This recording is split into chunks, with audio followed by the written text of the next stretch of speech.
primer medida, quiero saber si todos los que están acá están para el derecho de la empresa y los negocios. Sí. ¿Sí? Bien, perfecto. Esta es la clase del día viernes, ¿sí? A las 18 horas. ¿Sí? Sé que tuvieron el miércoles, perdón, el lunes, el miércoles y hoy viernes. Yo no tuve la clase inaugural, que fue el día viernes de la semana pasada.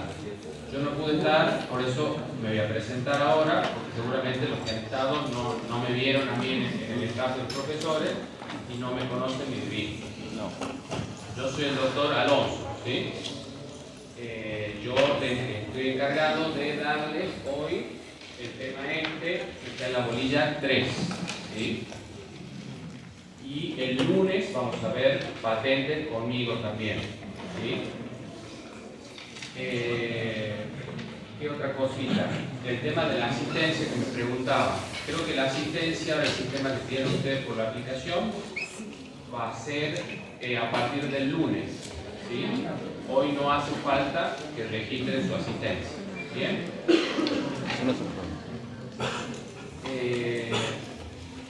Quiero saber cómo van con el cursado. Si ya tienen fecha de examen, de primer examen. Sí. ¿Sí? El 27 de septiembre. septiembre, día sábado. Día sábado, de septiembre. Sí, sí, va a haber dos horarios. Uno era a las 9 y el otro a las 11 de la mañana. Ah, escrito. Dos horarios. Uno a las 9 y otro a las 11. El de las 9 es una conclusión. Y el de las 11 es otra conclusión. Así es, sí, así. Sí, la No sé cómo no todo acá se logra. El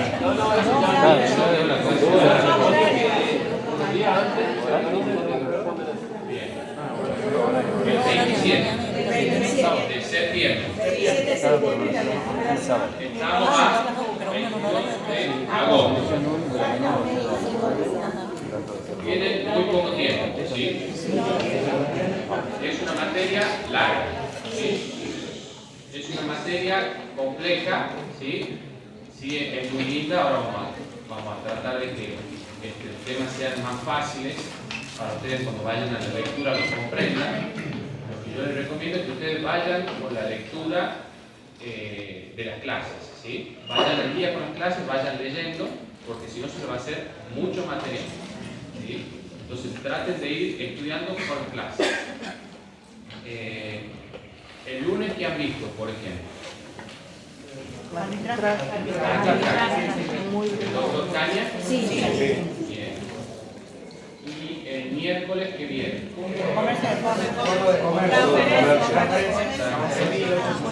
¿Vieron empresa? No. Bolilla 2. La bolilla otro de comercio. Nada más. Punto 3, justo. Nada más. Bueno, la bolilla de empresa también es una bolilla importante, base, para entender también estos temas, ¿sí? Ahora les voy a explicar por qué. Porque todo empieza a partir de la empresa, ¿sí? Entonces, es importante que ustedes sepan una definición de la empresa, ¿sí? ¿Cómo se constituye una empresa? ¿Qué tipo de materiales componen a una empresa? Por eso la bolilla 2 es como la base para pasar a la bolilla 3, que es lo que hoy empezamos dando, ¿sí? Son todos de la comisión de la tarde, o hay alguien que fue de la mañana. Son todos de la tarde. Sí. ¿Quién la hizo por primera vez está cursando por primera vez? ¿Recursantes?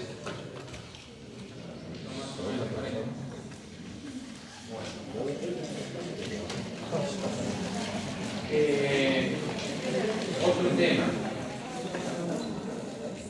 ¿Cómo vamos a abordar este tema que yo les voy a dar? ¿Cómo me he preparado?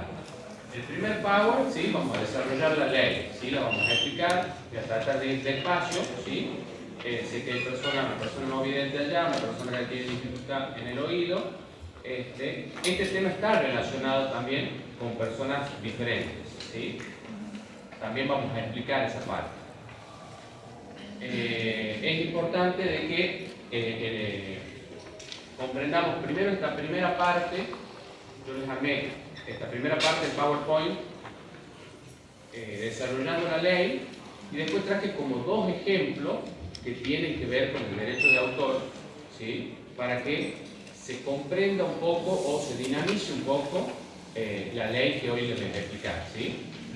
Uno tiene que ver con el derecho animal y otro tiene que ver con la inteligencia artificial y el derecho de autor, ¿sí? Uno es más antiguo el fallo y otro es más moderno, pero es como para que comprendan la dinámica, ¿sí?, del derecho de autor. No es que se va a tomar el fallo, es un simple ejemplo para que ustedes lo puedan entender, ¿sí? No es que es un tema de examen. Bueno, dicho esto, vamos a empezar, ¿sí? Hoy lo que vamos a ver de la bolilla 3, que ustedes en la bolilla 3 tienen, este sería, según mi programa, el punto 3, ¿sí?, de la bolilla 3.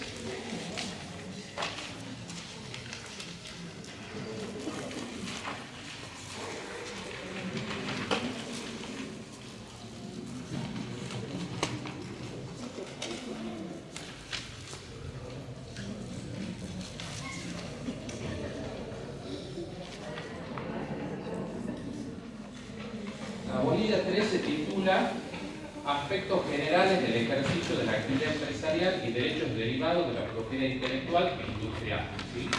Hay dos temas importantes que se tratan en esta bolilla que están relacionados con la propiedad intelectual y la propiedad industrial, ¿sí? Doctor, disculpe, ¿el programa está reducido del año pasado ese o es el mismo? No, es el mismo programa que creo que está en el campus.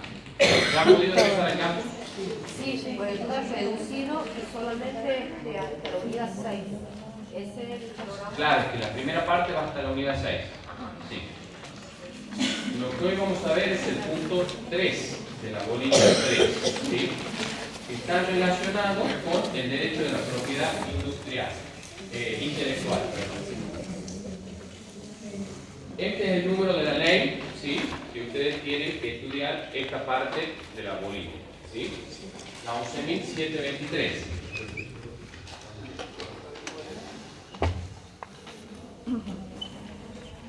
Bien. 11.723 de propiedad intelectual, derecho de autor, ¿sí?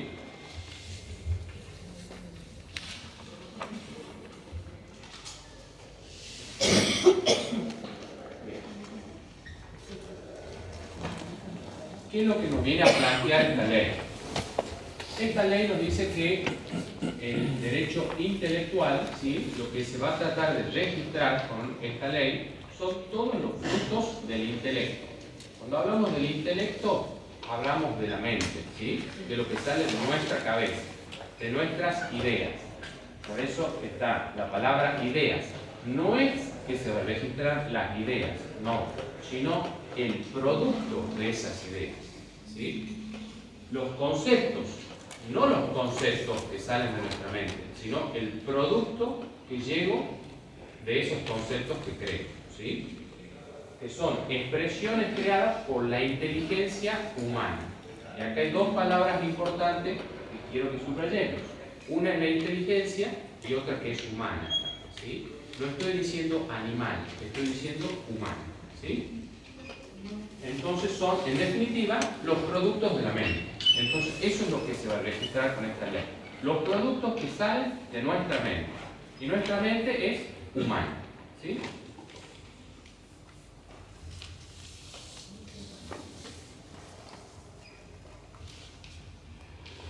Cuando le pregunten el ámbito de aplicación, el régimen legal, en los exámenes no saben a qué se refiere, no saben qué poner, a qué está haciendo referencia.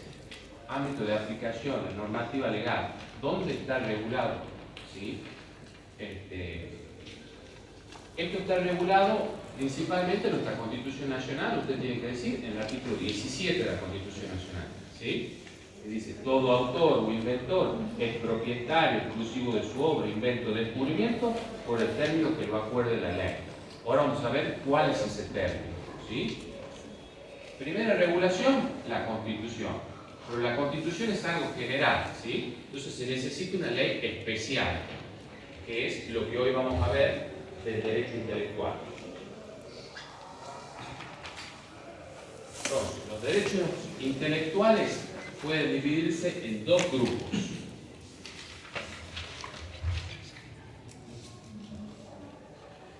Entonces, los derechos intelectuales pueden dividirse en dos grupos, ¿sí? Los que son emergentes de la creación literaria, científica y artística, ¿sí? La propiedad. Le pongo entre paréntesis propiedad porque lo que yo voy a registrar es la propiedad de esas creaciones literarias, científicas y artísticas. Y el otro grupo, que también entra dentro de los derechos intelectuales, es los que tienen aplicación en el campo de la industria, más conocido como derecho industrial, que ahí es donde vamos a ver los inventos, la marca, los diseños y modelos industriales, el secreto industrial, ¿sí? El nombre comercial, que también forma parte de los derechos intelectuales, pero son dos ramas. Hoy vamos a ver la rama de arriba, los emergentes de la creación literaria, científica y artística, ¿sí? El lunes vamos a ver lo que tiene que ver con las patentes, que ya entraría dentro del derecho industrial, que no es lo mismo que el derecho intelectual, ¿sí? Es una rama del derecho intelectual, pero no es lo mismo. Por eso le preguntaba si habían visto empresa, porque los que ya han recursado saben de que la empresa se compone de elementos materiales e inmateriales, ¿sí? ¿Dónde le parece que encajarían los elementos del derecho, de los derechos intelectuales de la empresa? En los inmateriales. O sea, sí nos dio ese cambio el profesor, ¿no? En la parte de la conferencia de fondo entró lo que eran los materiales y inmateriales. Bien, perfecto. Entonces, para que sepan, ahora vamos a ver lo que está dentro de los elementos inmateriales de la empresa.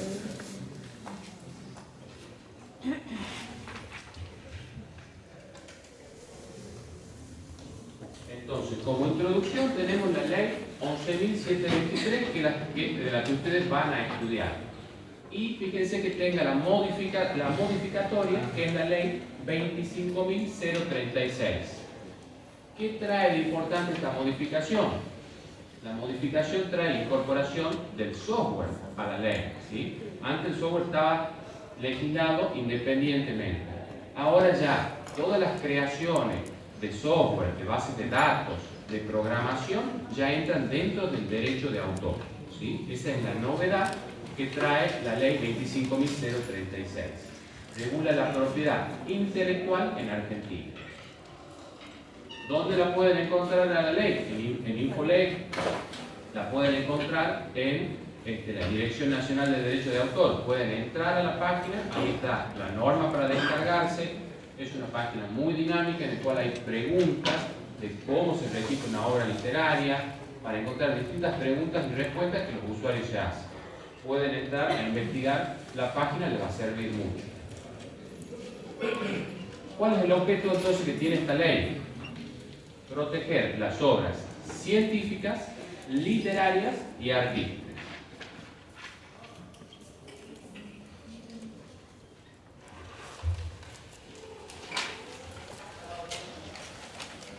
La ley otorga al autor dos tipos de derechos, ¿sí?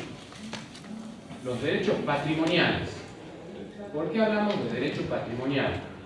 Porque si no hablamos de derecho patrimonial, no podemos estar en una clase de derecho comercial, ¿sí? El derecho comercial tiene como base ser dinámico, ¿sí? Además de ser dinámico, el derecho comercial se encuentra en la onerosidad del costo, en las transacciones.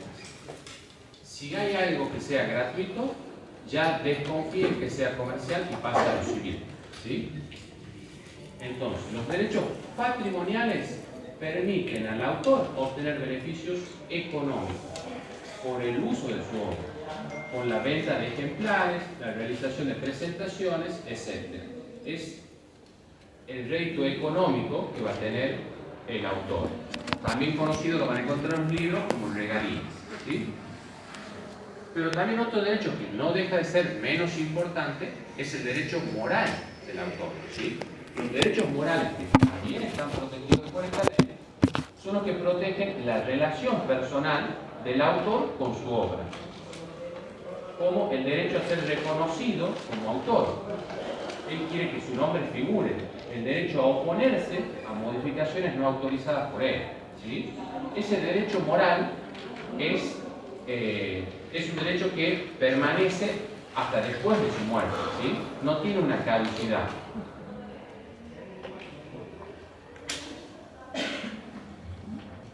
Entonces tenemos esos dos tipos de derechos, ¿sí? La ley me otorga dos tipos de derechos que va a proteger: los patrimoniales, que son los económicos, y el moral, ¿sí? El moral es propio del autor, ¿sí? Es esa relación personal del autor con su obra.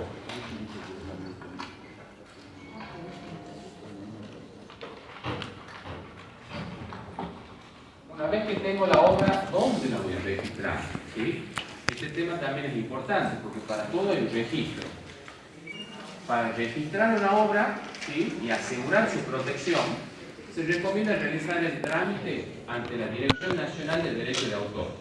La van a encontrar como DNDA, ¿sí? Entran a la página Dirección Nacional de Derecho de Autor, que depende del Ministerio de Justicia y Derechos Humanos de la Nación.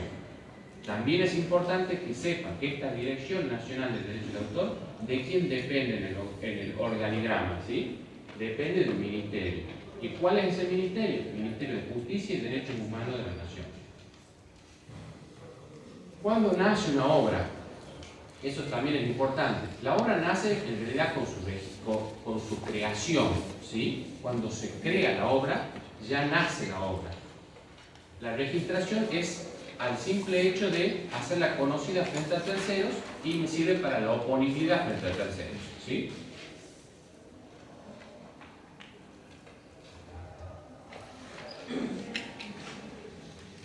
Internacionalmente, ¿cómo está reconocido el derecho intelectual o el derecho de autor? El trato nacional. Este convenio da trato nacional, ¿por qué? Porque los autores de un país miembro deben recibir la misma protección en otros países miembros que la que reciben los autores de esos países, ¿sí? Se los tiene que tratar de la misma manera. La protección es automática. ¿Qué quiere decir esto? Que no se requieren formalidades como el registro. No me tengo que volver a registrar en el país vecino que forma parte del convenio de Berna, ¿sí? Por eso es automática, para que una obra esté protegida. No hace falta que yo vaya y la registre en otro país, siempre y cuando conforme el convenio de Berna, que actualmente creo que está en 68 países que integran el convenio de Berna. Independencia de la protección. La protección de una obra en un país no depende de si la obra está protegida en su país de origen, aunque se permiten excepciones según el plazo de protección. ¿Por qué me dice esto la ley? Porque pasaba de que, según el plazo de protección, decían, por ejemplo, en Argentina, 70 años, y si en Chile, por ejemplo, era de 50 años, decían, bueno, yo voy a ir a Argentina y voy a tener 70 años. No. El plazo de protección es el plazo del origen del país, ¿sí?, donde se ha creado la obra.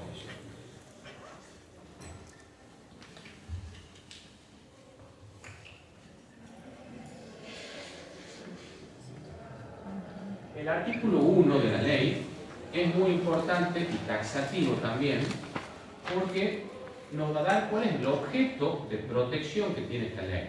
¿Qué es lo que la ley de derecho de autor viene a proteger? Va a proteger obras dramáticas, programas de computación, como les decía. Ahora ya empiezan a aparecer los programas de computación, el software, incorporados por la reforma de la ley. Compilaciones de datos, obras artísticas de pinturas. Todas las pinturas que ustedes ven en los museos entran en el derecho de autor. Las esculturas. Cuando hablamos de escultura, ¿a qué nos referimos? A las estatuas, por ejemplo. Arquitectura. ¿Qué piensan que de arquitectura se puede registrar en el derecho de autor? Un arquitecto. Sus planos, sus proyectos. ¿Sí? Ustedes cuando van a un arquitecto le pide hágame un proyecto, hágame un plano, ¿sí? Ese plano y ese proyecto es único, lo puede registrar por su derecho de autor, ¿sí? Los dibujos a mano alzada, ¿sí? ¿Cuántas personas se dedican a dibujar? las composiciones musicales, ¿sí? No solo la letra, sino la música. Entonces ahí también entra en juego, se registra la letra primero, se registra la música después. Las dos cosas son registrables. Cinematografía, el cine. Todas las películas de cine entran en derecho de autor. Y la cinematografía tiene un amplio abanico de personas que trabajan en la cinematografía. Entonces todas esas personas pueden registrar el derecho de autor. Coreografías, ¿sí? ¿Quién no ha visto Bailando por un sueño? ¿Sí? Todas las coreografías que crean los coreógrafos pueden registrarlas y entran dentro del derecho de autor. ¿Por qué? Porque surgen del intelecto, ¿sí? De la cabeza de alguien que ha estudiado, ¿sí? Surge de ahí. Los planos, los mapas, maquetas, los estudiantes de arquitectura, ¿pueden registrar una maqueta? Sí pueden registrar, ¿sí? Los libros, los grabados, discos, software y base de datos. Todo eso es importante que sepan porque este es el objeto de protección de la ley.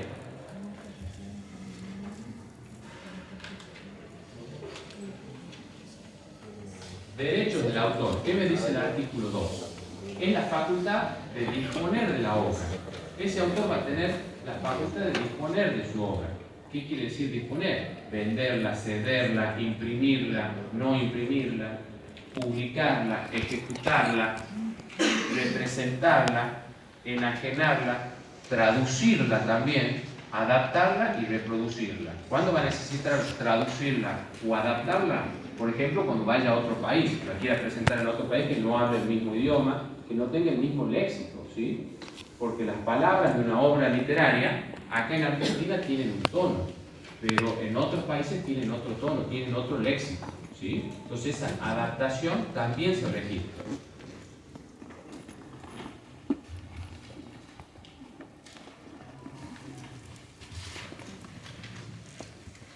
Titulares. El artículo 4 nos dice, ¿quiénes son los titulares? El autor, por sobre todas las cosas, el autor. El autor siempre va a tener colaboradores. Los colaboradores también entran dentro de los titulares de la obra. Los herederos, muerto el autor, entran los herederos o derechohabientes. Como bien decía, los traductores o adaptadores autorizados, siempre y cuando hayan sido autorizados por el autor a hacer esa traducción o esa adaptación, entran dentro de la titularidad. Y los empleadores en programas de computación, por ejemplo, salvo pacto en contrario, les pongo por qué. Muchas empresas, por ejemplo, que se dedican a software, por ejemplo el software de un iPhone, ¿sí? Contrata un grupo de empleados, un grupo de jóvenes para que trabajen sobre el software de un teléfono celular. Pero el dueño de esta empresa dice, bueno, yo los hago trabajar, ellos trabajan para mí, ¿sí? Son empleadores en programas de computación, pero esa creación que ellos hagan del software, ¿sí? ¿Quién la va a registrar en el derecho de autor? ¿Quién va a ser el autor? ¿Ellos o yo que soy el dueño de la empresa? Entonces, por lo general el dueño nos hace firmar un consentimiento, un pacto, que él le paga para que ellos creen, pero cuando el autor va a ser él como dueño de la empresa del trabajo que han hecho la gente. ¿Sí? ¿Sí? ¿Cómo? Les vuelvo a decir, si no hay un pacto, ¿sí?, con la empresa, los titulares van a ser los creadores, de donde ha salido la idea, ¿sí? Por eso muchas veces las empresas no hacen firmar un pacto con un ingreso a una empresa donde va a crear contenido. Entonces, para que la empresa sea dueña de ese contenido, pueda registrar y nadie se pueda apropiar, los hacen firmar un consentimiento. Que todas las ideas yo te pago para que vos crees. Entonces te estoy comprando tu idea, ¿sí? Y esa idea la voy a registrar yo. ¿Bien? Doctor, Sí. cuando usted dijo que de acuerdo a la legislación de cada país es la duración 70 años, 50 años, Sí. ¿qué pasa después? O sea, ¿qué pasa cuando la marca registrada dura en el tiempo y se cumple los 70 años, por ejemplo? Bueno, Primero ahí hay un error, ¿sí? Marca, acuérdense que marca entra dentro del derecho industrial. Estamos hablando del derecho intelectual, ¿sí? Entonces, hablando del derecho intelectual, ¿qué pasa cuando se vence el plazo de 70 años, ¿sí? Que tienen los herederos, por ejemplo? Pasa a dominio público. ¿Qué quiere decir que pasa a dominio público la obra? Que cualquiera de ustedes la puede usar y no tiene que pagar, ¿sí?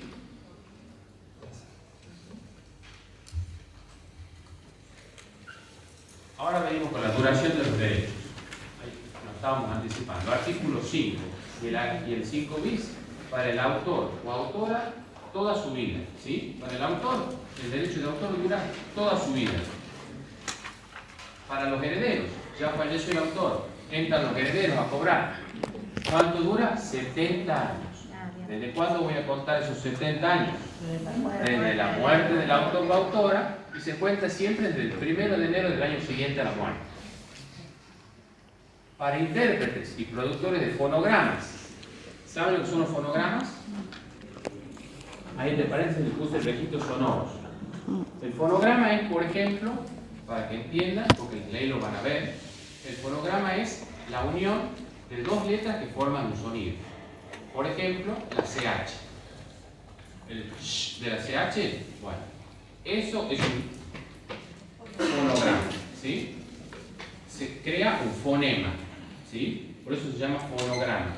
Y eso se registra. Entonces, para intérpretes y productores de fonogramas, que son registros sonoros, en definitiva, también 70 años desde la primera publicación. ¿Y desde cuándo se va a contar? Desde el 1 de enero del año siguiente al de la primera publicación. Para las obras fotográficas, también la fotografía hemos dicho que entraba dentro del derecho de autor. 20 años de protección desde la primera publicación. Para las obras cinematográficas, hemos dicho las películas de cine. Miren de amplio que es, ¿por qué? Porque me da 50 años desde la muerte del último de los colaboradores. Acuérdense que en una película puede haber muchos colaboradores, ¿sí? Entonces, para cinematografía, que es cine, 50 años. Estos son los plazos que da la ley. ¿Qué pasa cuando terminan los plazos de protección de la propiedad intelectual? Lo que preguntaba acá la compañera. La obra puede ser utilizada por cualquiera de manera libre porque pasa a ser de dominio público, ¿sí?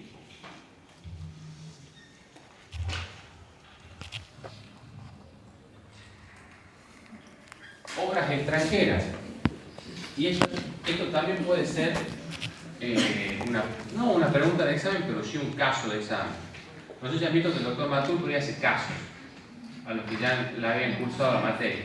No sé si en esta parte o en la otra, pero siempre a veces hacen preguntas y terminan con un caso. ¿Qué nos dice el artículo 13 al 15? Se protegen siempre, estamos hablando de las obras extranjeras, ¿no? Se protegen siempre que el país de origen reconozca la propiedad intelectual. ¿Argentina protege obras extranjeras? Sí, igual que las nacionales. Siempre que vengan de países que también respeten la propiedad intelectual. ¿Sí? No respeten, sí, respeten la propiedad intelectual. Si se da el caso, por ejemplo, el doctor Matur les hace el planteo que viene una persona extranjera, quiere registrar en su país, no tiene protección de derecho de autor, ¿sí? De obras literarias. Y viene a la Argentina porque quiere registrar su obra, ¿sí? Según la ley argentina, le voy a preguntar a él,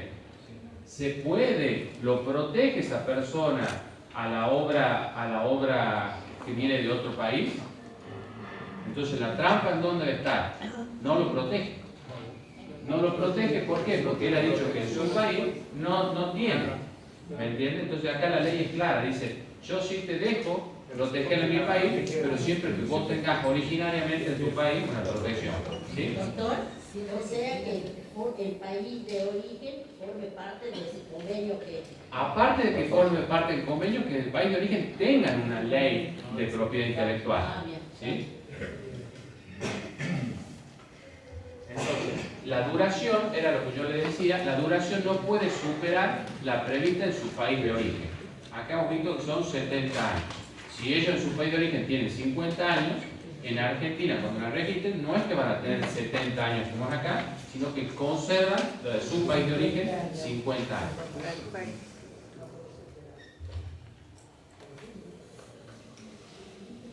Colaboraciones, era lo que yo les decía, por ejemplo en las obras cinematográficas. La cantidad de colaboraciones que hay están desde el artículo 16 al 22. Tienen derechos iguales salvo pacto en contrario. El pacto en contrario era lo que yo más o menos les contaba. Las empresas, ¿no es cierto?, se nos hace firmar un pacto diciendo que todas las creaciones que hagan van a quedar a nombre de esa empresa. Entonces esos colaboradores, ¿sí?, no tendrían el derecho. En cine, el autor, el productor, el director comparten derechos. Tienen los mismos derechos de registrar su película.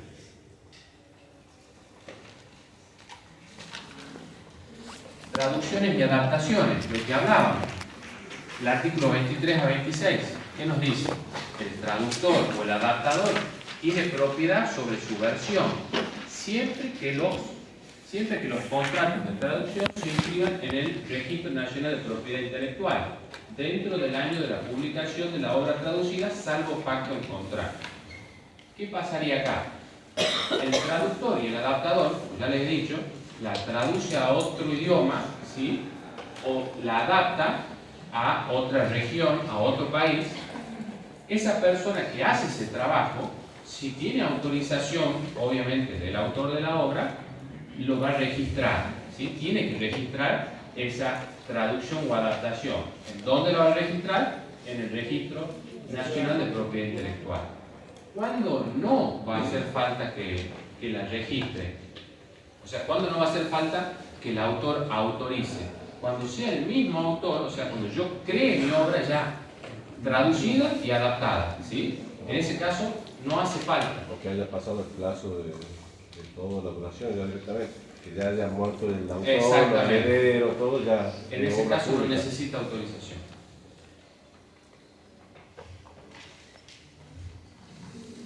Obras periodísticas. Las obras periodísticas son las que vamos a encontrar en los diarios, en las revistas, en las publicaciones periodísticas. Están desde el artículo 27 al 30, ¿sí? Regula publicaciones en diarios y revistas. Los propietarios de publicaciones periodísticas deben inscribirse en el Registro Nacional de Propiedad Intelectual, renovar esa inscripción cada año y declarar mensualmente sus ediciones. Deben conservar ejemplares sellados como prueba y entregarlos si el registro lo solicita. Si el medio deja de publicarse, la colección debe enviarse a la Biblioteca Nacional. El incumplimiento de estas obligaciones se sanciona con una multa de 5.000. Eso en la época de la ley esta, que es del año 1930, creo. Así que imagínense que esa multa ya está desactualizada. Pero ¿a qué viene esto? En los diarios encontramos muchas publicaciones de muchos autores, ¿sí? Entonces, para que el diario no sea el autor de esas publicaciones, ¿sí?, y se lleve los méritos y a ellos les pague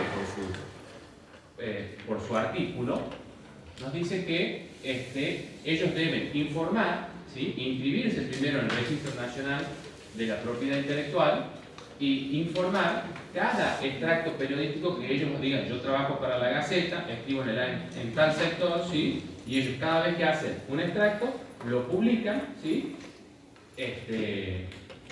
para que su obra, digamos, de edición, ¿sí?, su obra del artículo no quede como dueño del diario o revista, sino que ellos son su dueño propio, ¿sí?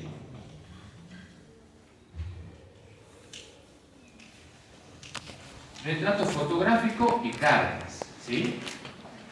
Va desde el artículo 31 al 35 de la ley. Necesario siempre el consentimiento expreso para publicación. ¿Por qué? Porque estamos hablando de un retrato fotográfico, o sea, un retrato de una persona.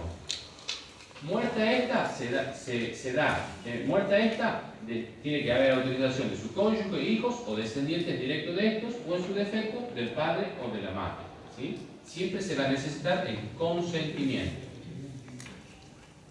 ¿Cuáles van a ser las excepciones? cuando sea una persona, un retrato de una persona que sea de interés público, que tenga fines científicos y 20 años, o que ya hayan pasado 20 años de su fallecimiento. En este caso, no necesitaría el consentimiento para publicar, por ejemplo, un retrato fotográfico o una carta a una persona. Ese título no se refiere, disculpe, no se refiere a quien ha tomado la foto, sino al modelo, digamos. Claro, porque es un retrato, ¿sí? ¿Ya? El que es dueño del derecho del retratado, Bueno. o el que retrata. ¿El fotógrafo o el modelo? Ahí está. Esa era la... Ahora, el primer caso vamos a ver eso. El primer caso que les tengo es eso, ¿sí? ¿Quién es el dueño? ¿El fotógrafo o el dueño de la cámara en realidad? Que se toma la foto. En todos los casos, cuando se requiere, supongamos, el consentimiento, lo que pasa en la realidad es que te lo pueden vender o no. Por supuesto, porque si yo soy el dueño, el propietario, lo vendo, ¿sí? Quieren mi retrato, lo puedo vender. Y en el caso de la traducción para otros países, También. Exactamente. Acuérdense que esto es derecho patrimonial y derecho moral, ¿sí? Las dos cosas se registran. Si no hablamos de económico, no estamos hablando de derecho comercial, ¿sí? Obras fotográficas y cinematográficas. Artículo 34. Para las obras fotográficas de duración, para las obras fotográficas, la duración del derecho de propiedad es de 20 años a partir de la fecha de la primera publicación, ¿sí? Entonces, la duración de la protección son 20 años. El cine, 50 años del fallecimiento del último colaborador. Nos vuelve a repetir la ley el cine. Hay excepciones. Y acá en estas excepciones es lo que yo les hablaba, que esta es una ley inclusiva también, ¿sí? De personas que tienen dificultades para ver, para escuchar y que quieren formar parte de esa obra, o escuchar esa obra, o ver esa obra, o cómo hago para llegar a esa obra, ¿sí? Está dentro de las excepciones del artículo 36. Entonces dice el artículo 36. Será lícita y estará exenta del pago de derechos de autor y de los intérpretes que establece el artículo 56, la representación, la ejecución y la recitación de obras literarias y artísticas ya publicadas cuando sean instituciones educativas y por organismos estatales. Entonces, ¿cuándo no se va a cobrar el derecho de autor? Cuando estas obras se realicen en instituciones educativas o con fines educativos y por organismos estatales. En esos derechos el autor no tiene posibilidad de cobrar porque entra dentro de las excepciones, ¿sí? Entonces se supone que yo voy a un espectáculo donde va a haber una obra en una institución educativa, no tengo que pagar entrada, tiene que ser gratuito, ¿sí? Igual en un organismo estatal, se lo organiza un organismo estatal, porque entra dentro de las excepciones. Ahí no se paga derecho de autor. Y la segunda excepción, para obras en sistemas especiales. Los sistemas especiales son para esas personas ciegas o discapacitados, ¿sí? Tienen problemas auditivos. Entonces, ¿cómo le va? Entonces ahí se adapta la obra a través del sistema Braille, ¿sí? A través de una obra que tiene un sonido... Audiolibros, por ejemplo. Audiolibros, por ejemplo. Muy bien. ¿Me entiendes? Entonces, esas excepciones también no se cobra derecho de autor. Entra dentro de las excepciones.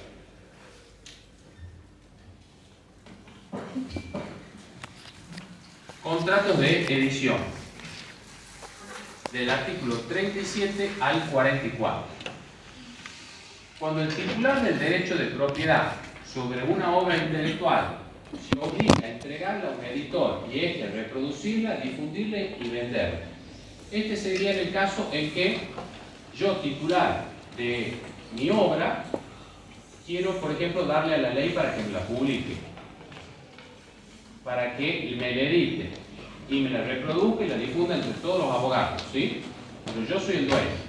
Entonces, el titular conserva su derecho de propiedad. No es que yo por darle a la ley ya pierdo mi derecho de autor, ¿sí? Mi derecho de propiedad sobre esa obra intelectual. Salvo que lo renuncie por el contrato de edición, salvo que yo firme con el contrato de edición firme a la ley, que ella me va a editar mi obra y ya yo le vendo, ¿no es cierto? Ella me la compra, en ese caso sí, ya renuncio a mi derecho de autor. El editor solo tiene los derechos vinculados a la impresión, o sea que la ley, ¿qué puede hacer? La impresión, la difusión y venta sin poder alterar el texto, ¿sí? Y solo podrá efectuar las correcciones de imprenta si el autor se negare o no pudiere hacerlo. Ese es el caso que por ahí cuando salen las impresiones salen con errores, ¿sí? En ese caso sí se puede corregir, pero el fondo de la obra no lo puede corregir sin autorización, ¿sí? Es el caso, como les decía yo, por ejemplo, en la revista de la ley, cuando los abogados suben sus artículos. Contratos de representación. También la ley nos menciona, entre el artículo 45 y el 50, que hay contratos de representación. ¿Qué son este tipo de contratos? Se regula la entrega de obras teatrales a empresarios para representación pública. Por ejemplo, yo le entrego a un empresario para que en Carlos Paz pase mi obra, ¿sí? Yo le vendo mi obra, entonces tiene que buscar los actores, la música, las luces, yo le doy los guiones, ¿sí? Le doy todo para que los estudios le doy a una empresa, ¿sí? A un empresario para que represente mi obra, ¿sí? Entonces, ¿hay contratos de representación de obras? Sí.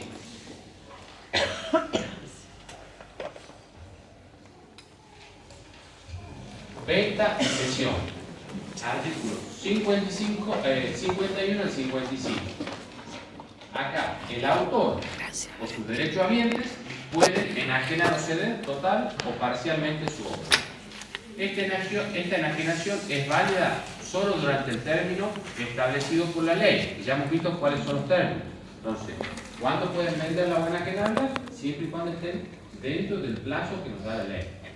Y confiere a su adquirente el derecho a su aprovechamiento económico sin poder alterar su título, forma y contenido. ¿Dónde debe inscribirse? En el registro para su validez. En el registro, sí, nacional de propiedad intelectual. ¿Para qué era el registro? Como yo decía, para que sea oponible frente a terceros, ¿sí? El autor conserva siempre el derecho moral sobre su obra, lo que yo les decía. Siempre el derecho moral, él lo conserva para su obra. ¿Y para qué sirve esto? Conserva sobre ella el derecho a exigir la fidelidad de su texto y su título, o sea, que no sea alterado, ¿sí? Que no cambie el título y ponga el nombre de otro autor, como asimismo la mención de su nombre o seudónimo como autor. Entonces ese es el derecho moral, ¿sí? Que conserva la obra. Que se conserve ese derecho quiere decir que se siga mencionando que es una obra de Shakespeare, ¿no es cierto? El nombre del autor, se haga mención a su nombre o a su seudónimo. Eso no se pierde. Aunque haya podido tener modificaciones en la obra, siempre está ese reconocimiento de ese derecho moral del creador.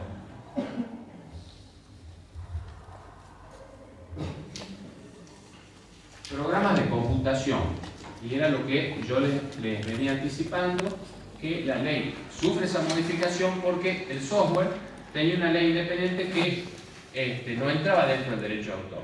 Después de la reforma, ya en el artículo 55 bis, dice que la explotación de la propiedad intelectual sobre los programas de computación incluirá, entre otras formas, los contratos de licencia para uso o reproducción. Entonces, acá es donde ingresa, a través de la ley 25.036 del año 1998, los programas de computación en sus distintas formas, ¿sí? Donde uno puede dar licencias para su uso, puede autorizar su reproducción. Profesor, le hago una consulta. ¿Traería acá el tema esto que ahora hay mucho el tema del fútbol libre? Que hay plataformas que están pasando. Sí, ahí Internet también es. Intérpretes.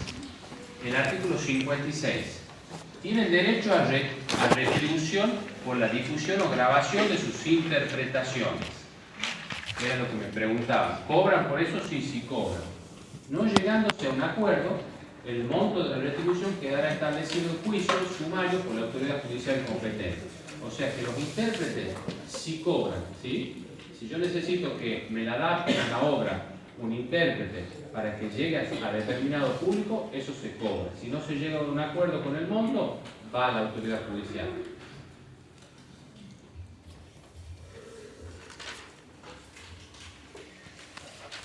Registro de obras. El registro de obras es un poco el procedimiento de cómo se va a registrar esta obra. Este procedimiento lo van a ver cuando veamos patentes, cuando veamos marcas, se repite mucho el procedimiento de cómo se registra una obra. ¿Sí? Le va a servir para la otra parte de la materia también. Todos los registros prácticamente operan muy similar. Están los artículos 57 a 64. La obligación de depositar 3 ejemplares, me dice la ley, en el Registro Nacional de Propiedad Intelectual. ¿Sí? En que se presente a inscribir una obra con los ejemplares, he dicho que son 3 o copias respectivas, será munido de un recibo provisorio con los datos, fecha y circunstancias que sirvan para identificar la obra haciendo constar su inscripción. ¿Para qué me sirve este registro provisorio? Para que me dé una fecha cierta, ¿sí? De cuándo yo estoy publicando mi obra. ¿Qué tipo de obra? ¿Sí? Una obra de cine, una obra de teatro, una pintura, una escultura. ¿Sí? Después puede venir otra persona a querer registrarla sobre la mía, pero la primera en el tiempo acaba de ser la primera en el derecho.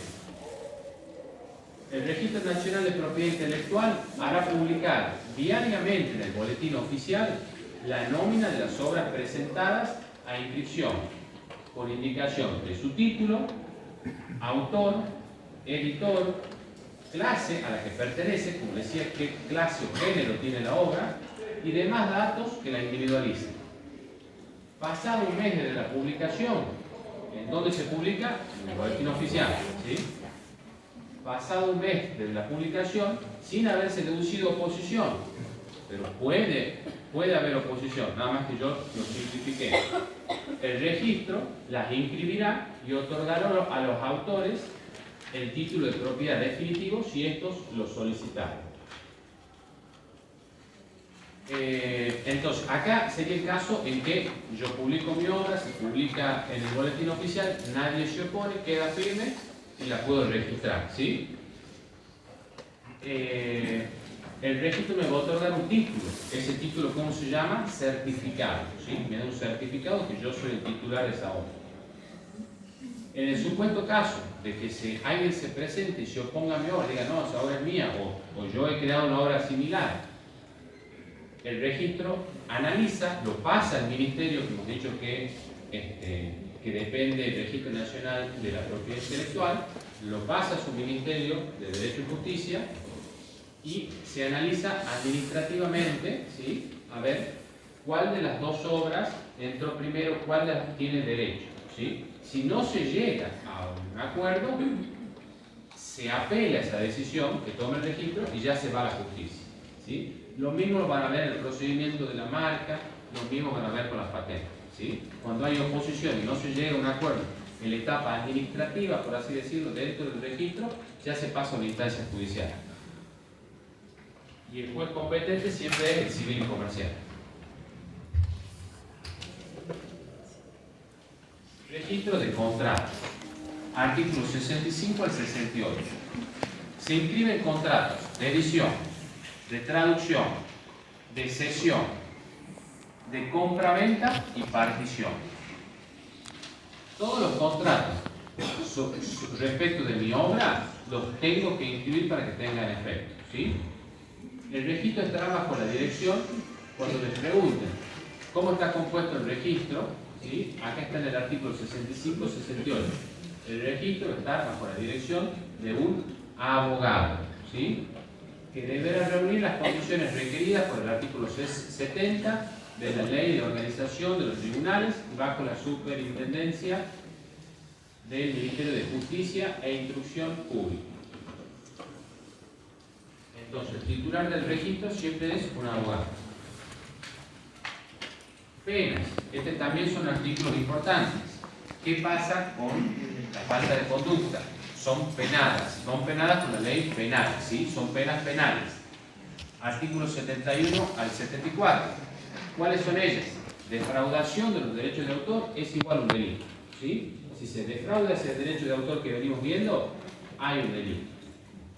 ¿Qué incluye? Tanto la edición, la venta o reproducción no autorizada, la falsificación de una obra, la atribución indebida, suprimiendo o cambiando el nombre del autor. Tomo una obra y le pongo mi nombre, ¿sí? Entonces, todo ese tipo de infracciones están penadas por la ley. El que edite o reproduzca mayor número de ejemplares que los autorizados. Por ejemplo, no sé si han visto en los cuadros, por ejemplo, hay un cuadro único de la Mona Lisa, ¿sí? Pero su autor autorizó hasta 10 réplicas exactas de la Mona Lisa, ¿sí? Entonces se registra que él solamente va a vender 10 réplicas, ¿sí? Y entonces, atrás del cuadro, por lo general, tiene un sello, una estampa, que dice el número, ¿sí?, de serie de ese cuadro que es el original. Dicen uno de 10, así. Exactamente. Dicen. Y lo vende así. Entonces, esta es una réplica del cuadro original y estoy autorizado hasta 10. Entonces, yo voy a decir, yo compro la número 5, por ejemplo. Yo tengo la 5 del original de la Mona Lisa. Entonces, ¿cómo se certifica eso? Porque está registrado el registro y atrás hay un sello que dice esta es la número 5 de este. Entonces, a eso hace referencia. Si yo altero ese número, o me pongo la peatonal a vender este número 11 de la Mona Lisa, ¿no es cierto? Eso está penado por la ley penal.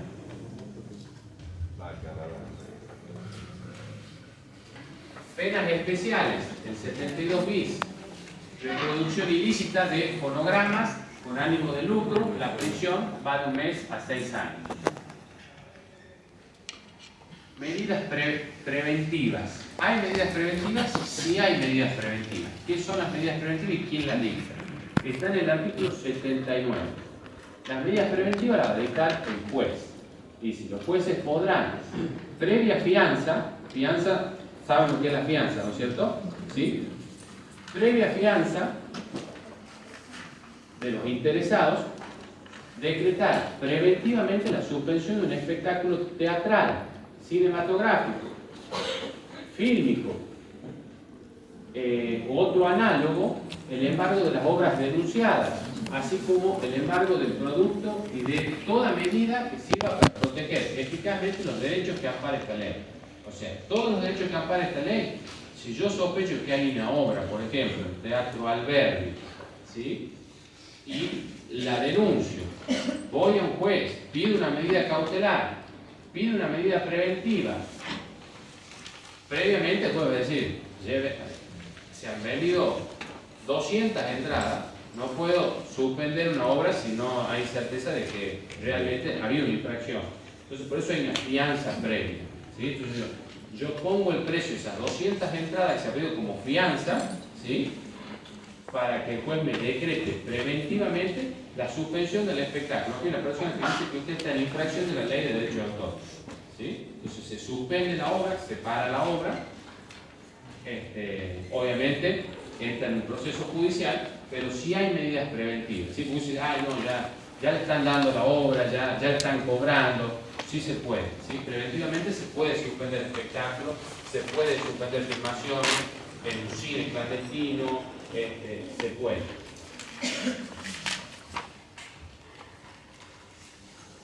Procedimiento judicial del 80 al 82. Se regula procedimiento civil y penal. La posibilidad de juzgados expertos. Entonces, los procedimientos judiciales van a ser tanto el civil para la parte económica y el penal para las penas. Y la posibilidad de jurados expertos, ¿a qué se refiere? ¿Usted ha visto más o menos lo que es un juicio por jurado? Sí, no. Bueno. El juicio por jurado es cuando se elige jurado, por ejemplo, supongamos que la temática de la obra ha sido sobre cálculos matemáticos. Han salido de la mente humana, ¿no es cierto? Entran dentro del derecho de autor y entra en un juicio. Pero para saber si realmente esos cálculos al cual ha llegado esta persona y los inscritos, yo necesito jurado experto. Entonces digo, se cite como jurado experto en el juicio por jurado a la Facultad de Ciencias Económicas o a los catedráticos de la Facultad de Derecho de ciencias económicas. O por ejemplo, que el caso tenga que ver con filosofía. Entonces, en esos casos también se cita jurados expertos de la facultad de filosofía para que expliquen el tema, entiendan sobre el tema y puedan decir si es correcto o no, ¿sí? Puedan juzgar. Entonces, eso se refiere a la posibilidad de jurados de expertos. Denuncias ante el registro. ¿Se pueden hacer denuncias? Sí, por supuesto. Y están en el artículo 83. ¿Quién es el que puede hacer la denuncia? Cualquier persona puede denunciar mutilaciones, infidelidad en traducciones o deficiencias en el conocimiento del idioma del original o de la versión. Por ejemplo, cuando se altera la versión original, se la traduce, pero se le da otro sentido, se puede denunciar ante el registro. Entonces, en conclusión, con esto termino el primer PowerPoint, ¿sí?, de la ley. La ley 11.723 protege los derechos, que hemos dicho, morales y patrimoniales de los autores, ¿sí? Y me va a establecer cuáles son las sanciones penales y civiles para su defensa. Es importante que tengan claro ese concepto. ¿Vamos bien? Bien. Ahora les voy a mostrar, como les decía, para que vamos entrando un poco en lo que es el derecho de autor, dos casos, ¿sí?, que les he traído. Son casos muy simples, muy cortitos, pero para que más o menos tengamos una idea y un criterio y nos vayamos pensando en el derecho de autor. Sí. ¿Qué pasa con aquellas aplicaciones que se usan, por ejemplo, varios autores ahora utilizan plataformas como Amazon, Wattpad, cosas así, para publicar este concepto? También entraría como tipo de registro o algo por el estilo. Bueno, uno de los casos que les traigo, ¿sí?, tiene que ver con la inteligencia artificial, ¿sí? Las creaciones, por ejemplo, hechas por la inteligencia artificial, ¿entrarían dentro del derecho de autor? No. Ahora vamos a ver el caso, ¿sí? No, pero yo me refiero a obras directamente que salgan de la mente humana, pero que se programan aplicaciones para hacerlas conocer a terceros. Bueno, es que ahí está el problema, ¿sí? Porque no ha salido solamente de la mente humana, sino que ha necesitado una ayuda. No, me refiero a que ha salido de la mente humana, pero para que conozca a terceros de esas aplicaciones, por ejemplo, No, eso sí se puede, sí. ¿Se puede hacer eso? Sí. El tema es cuando usted ha creado algo con ayuda de, ¿sí? Claro.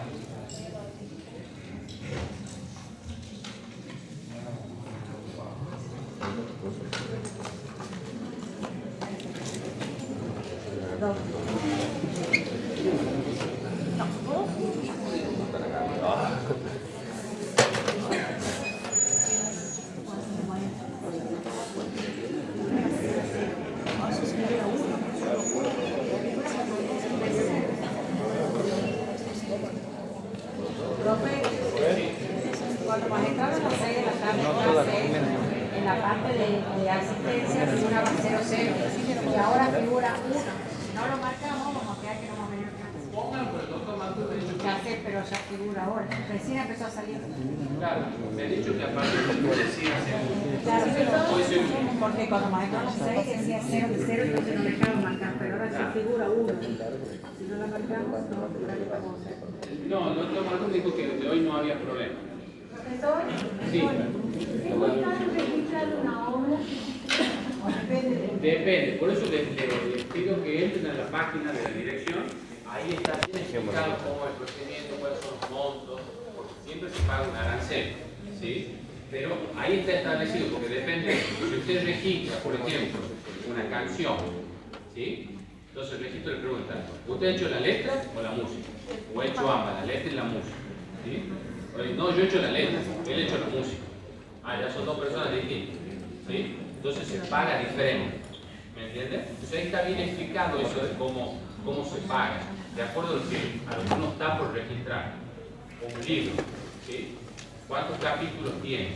¿Cuántos colaboradores tiene? ¿Quién le editaron? ¿Sí? Todo eso influye. Este caso es un caso del año 2018.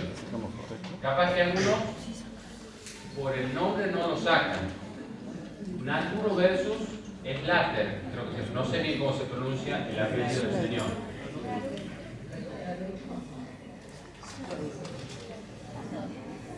¿Sabe alguno de qué estamos hablando? No. Derechos de autor y animales, ¿sí? Este fallo se dictó en los tribunales de apelación del 9º Distrito del Circuito de Estados Unidos, ¿sí? No es nuestro. Ahí les presento David, Slater y Naturo. Naruto, perdón. ¿Saben quién es? ¿No? Este señor es fotógrafo, estaba en Indonesia, ¿sí? Recorriendo las selvas de Indonesia con su cámara fotográfica y en un descuido, por así decirlo, la deja apoyada la cámara y baja Naruto, perdón, del árbol, que es un macaco, le llamamos ver la raza del mono, es un macaco, y le toma la cámara y se autosaca selfies, muchas selfies, se saca selfies. El propio mono se saca la selfie, ¿sí? Esa es la selfie que se saca, ¿sí? Esa foto que ven ahí es la selfie que se saca. Entonces, este señor la sube a las redes y empieza a hacer viral la foto. Y empieza a reproducirse de una manera que el tipo no se imaginaba que había conseguido una imagen de un mono macaco en la India que se había viralizado tanto. Entonces dice, la registro y empiezo a lucrar con la foto. Soy yo el autor, es mi cámara. Entonces empieza a venderse esta foto, se empieza a reproducir por todos lados. Y ahí es donde empieza el conflicto. ¿Cuáles son los antecedentes que tenemos? Es del año 2011, ¿sí? ¿Quiénes son las protagonistas?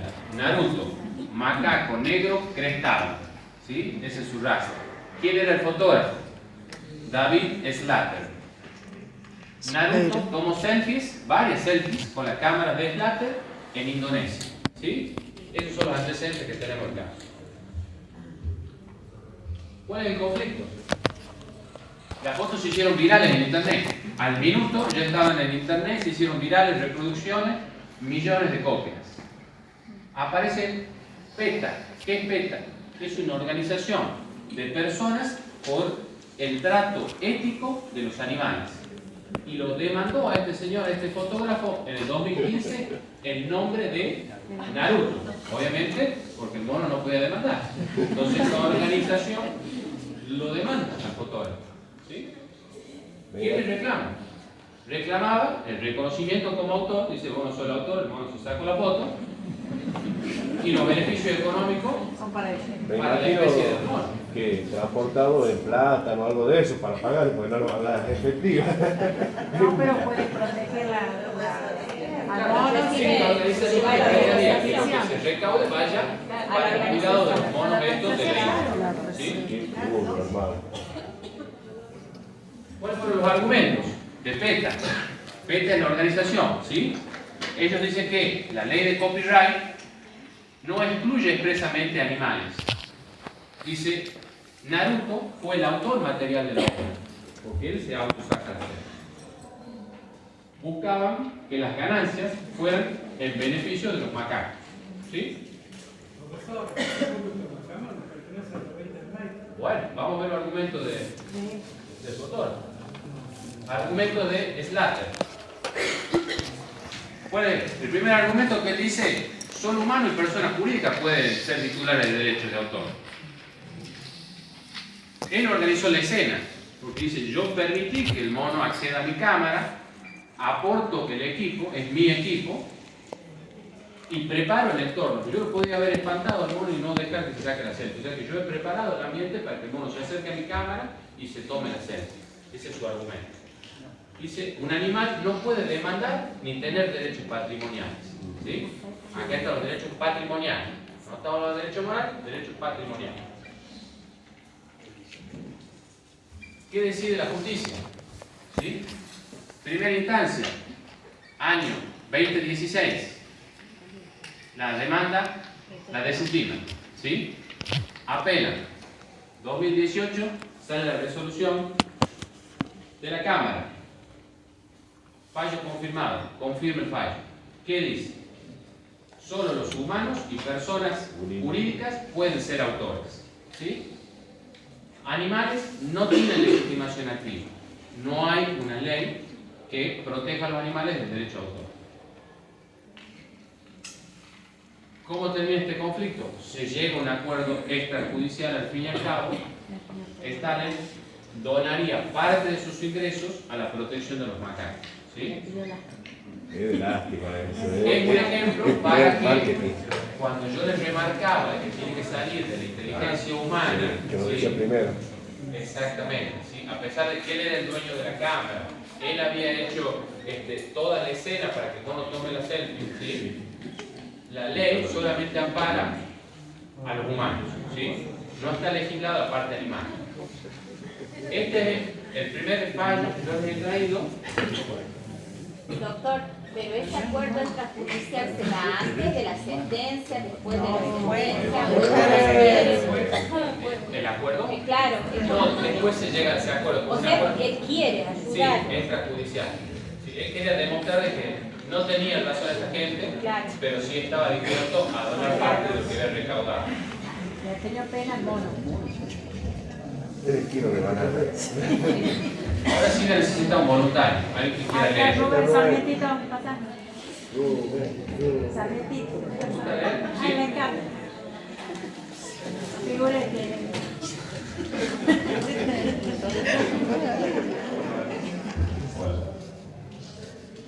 Este es un artículo de la ley, ¿sí?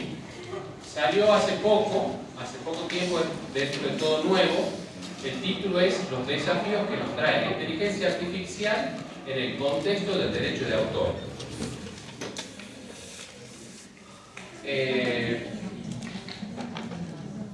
Trata sobre el derecho de autor en el entorno de la inteligencia artificial. ¿Saben lo que es la inteligencia artificial? Ahora, cuando uno empiece a leer el artículo, más o menos el artículo empieza a contar qué es la inteligencia artificial, en qué consiste. Por eso escuchemos la primera parte, después empieza a hablar del derecho de autor y cuál es la relación que se encuentra, ¿sí? Cuando la inteligencia artificial se entrena indebidamente y obras generadoras mediante inteligencia artificial.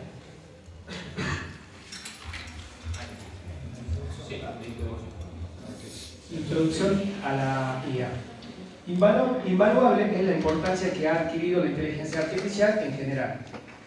Es que su capacidad analítica del entorno, así como su habilidad en la toma de diversas acciones, hacen que hoy por hoy sirva como una herramienta que simplifica nuestras tareas cotidianas e inclusive profesionales.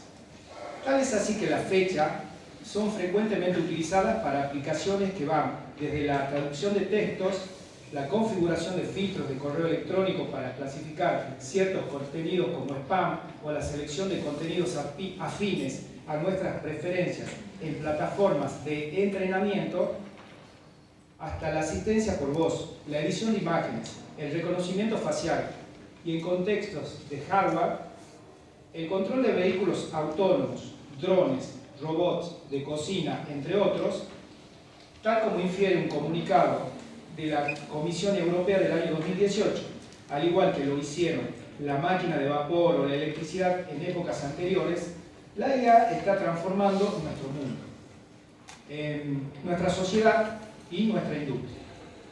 Es más, este crecimiento acelerado de la inteligencia artificial de la mano del creciente interés en tener robustas bases de datos que sirvan a las compañías para predecir las necesidades de la oferta, así como diseñar la demanda, han permitido que los algoritmos tengan la capacidad de tomar ciertas acciones no tan automatizadas, sino más bien autónomas en su producción, pudiendo hasta incluso sostener que lo realizan de una forma creativa. Así las cosas, oficinas especializadas y doctrina en general se han preocupado en tener un marco ético que proteja a los desarrollos involucrados con la inteligencia artificial. En particular, en Argentina recientemente se aprobaron las recomendaciones para una inteligencia artificial viable. En el contexto de las recomendaciones realizadas por la Organización de las Naciones Unidas para la Educación, la Ciencia y la Cultura, UNESCO, a las que nuestro país adhirió. Y en el contexto europeo, recientemente la Comisión Europea aprobó la Ley de Inteligencia Artificial. Primera ley a nivel mundial, que establece un enfoque basado en el riesgo, con un sistema gradual de multas. No obstante, el establecimiento de reglas claras en materia de datos personales y ética para la innovación, desarrollo y la producción de inteligencia artificial, a los efectos de promover su aprovechamiento en todos los sectores de la sociedad, potenciando así al ecosistema científico y tecnológico. No es suficiente, es que si desea promover como política pública de desarrollo la utilización de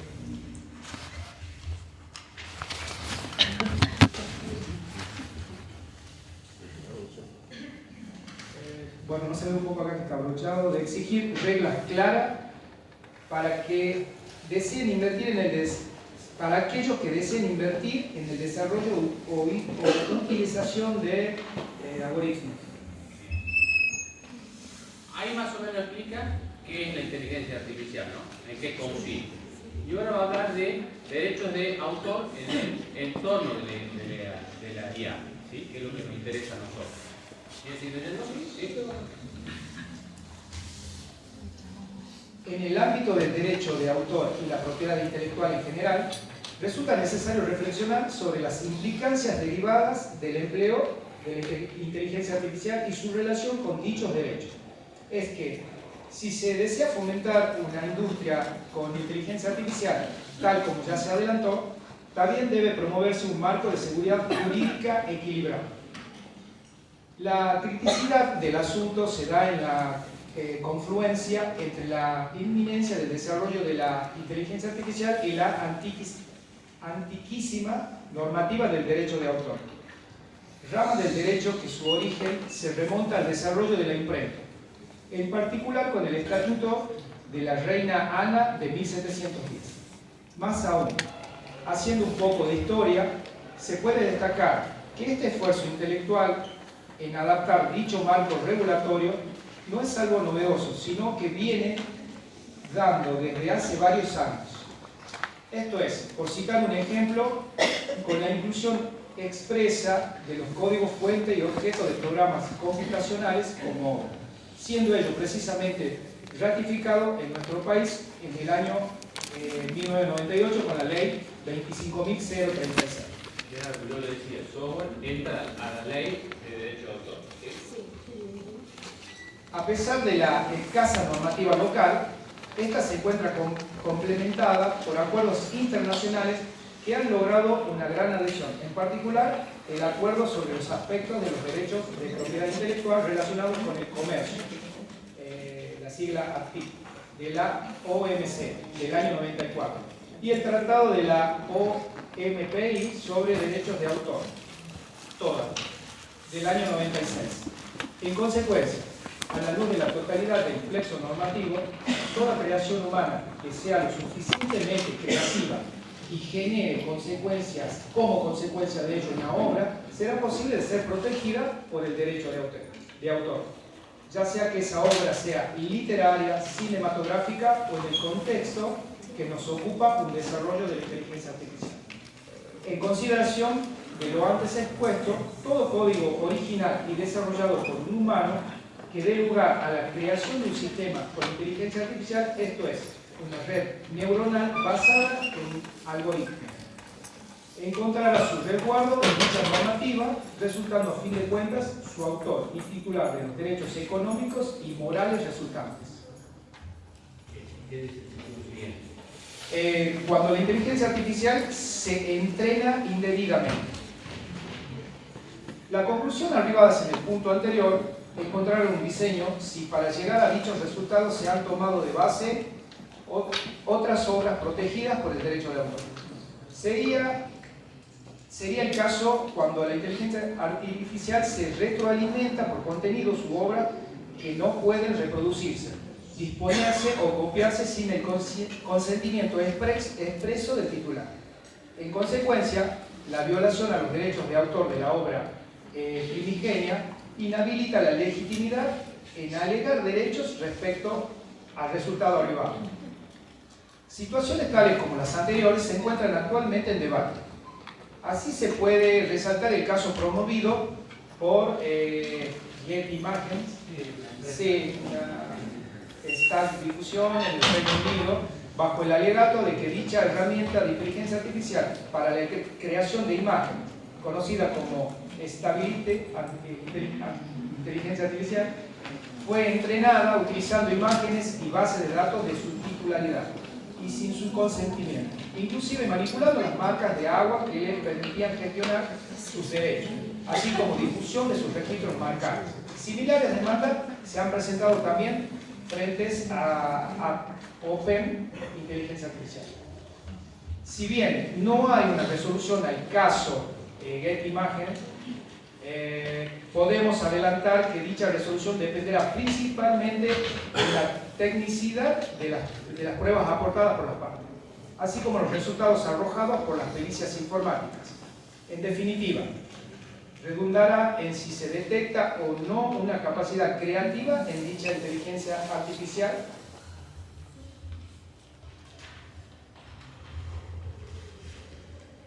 la cual haya de generar contenido sin vinculación alguna a las bases de Getty. Esto es para su... no se entiende bien ahí. Ahí ya lo voy a explicar yo cómo continúa. Sí, muchas gracias. Lo que trata el artículo es de... hay un conflicto que todavía no está resuelto. Una empresa demanda a una empresa que él quiere registrar una obra que ha sido creada con una plataforma que utiliza inteligencia artificial. Entonces, cuando va a registrarla, le deniegan. ¿Sí? Le dicen, no podemos registrar esto porque no sabemos el origen de tu obra, no sabemos cómo se ha creado, de dónde ha surgido la idea, el concepto. Acá ha intervenido la inteligencia artificial. Entonces, esta es una obra tuya o es de la inteligencia artificial. Entonces se demandan, ¿sí? Porque no le registraban la obra. Entonces dice, sí, yo he utilizado, admito, he utilizado inteligencia artificial, pero me ha ayudado como herramienta para crear mi obra, ¿sí? Entonces dice, bueno, esa herramienta que vos has usado está entrenada ¿con qué sistema? La inteligencia artificial puede ser con circuitos abiertos, circuitos cerrados, ¿sí? El circuito abierto es el que capta de distintos autores, puede tomar distintas obras, ¿sí? Es aleatorio, ¿sí? Y crea una obra. El cerrado, por lo general, es muy difícil de acceder, ¿sí? Es una base privada. Entonces no se sabe de dónde ha tomado esos datos, ¿sí? O no se sabe cómo la han entrenado. No.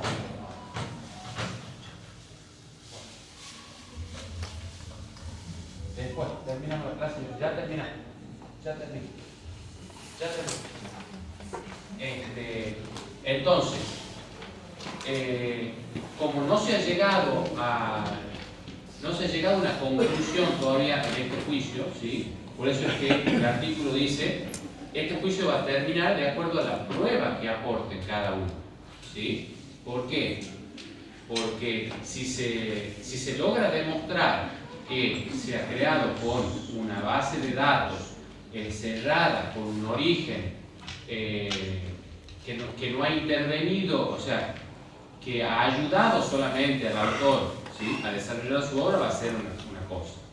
Pero si ese código es un código abierto y ha podido utilizar la obra suya y ha creado una, no es la creación del intelecto de esa persona, sino de que es de varias personas, ¿sí? De la que ha surgido la obra. Doctor, ¿le hice yo un cambio? Claro, entonces no está regulado eso todavía, ¿sí? Por eso la inteligencia artificial está avanzando, sí, está avanzando en la inteligencia generativa, ¿no es cierto?, que va abarcando, yo puedo armar un escrito. Ha pasado, por ejemplo, hace poco, en un abogado que arma una demanda y en su demanda cita jurisprudencia, que le preguntó a la inteligencia artificial qué jurisprudencia puedo poner en este caso de daño, de un choque, por ejemplo, de automóvil. Entonces la inteligencia artificial le citó varios casos. Él lo copió, lo pegó, presentó su demanda. Firmó el cliente, firmó él, ¿no es cierto?, presenta la demanda. Esa presentación llega a la Cámara y la Cámara dice, ¿usted ha utilizado inteligencia artificial para citar la jurisprudencia que está citado? Sí, él responde que sí. ¿Usted ha chequeado la jurisprudencia que ha aportado? No. Entonces, la Cámara le explica de que tiene que desestimar la demanda, porque dice, hasta usted está citando un fallo de Cámara que ha sido dictado por esta misma Cámara que no existe. Entonces eso es lo que hace que la Cámara se dé cuenta de que habían utilizado inteligencia artificial para citar jurisprudencia. ¿Sí? Jurisprudencia que no era válida, que no existía. ¿Sí?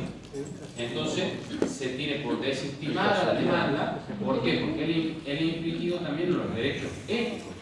Su cliente sabía que usted estaba citando jurisprudencia hecha por inteligencia artificial que no sabe de dónde la tomó. No. Entonces hizo firmar a su cliente un escrito que no tenía consentimiento. Entonces hay un debate ético también. ¿Sí? Entonces por eso le digo, la inteligencia artificial sirve, pero siempre tiene que estar verificada por el humano, ¿sí? Que eso es lo que trata el artículo este. Es decir, sí. A mí me pasaron una vez en cálculos algorítmicos que yo cité las inteligencias artificiales y cometió errores.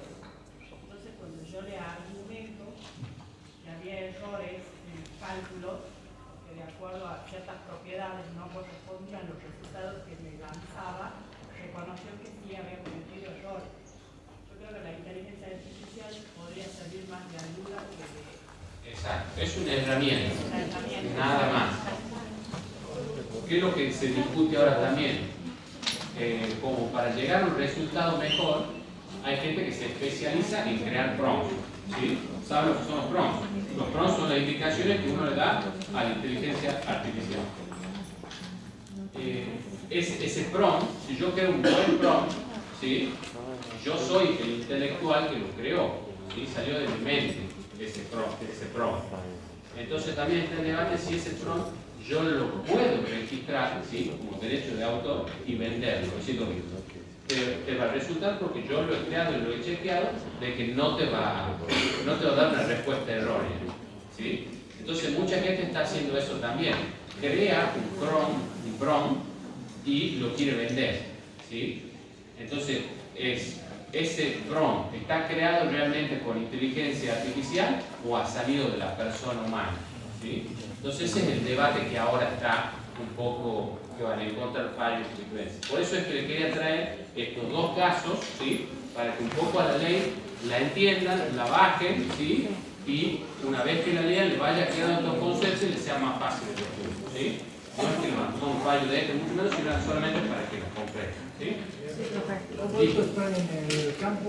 Está en el campo, sí, hay un compendio de derecho de autor, vamos a ver si lo subimos a la página, a la ley también, ¿sí?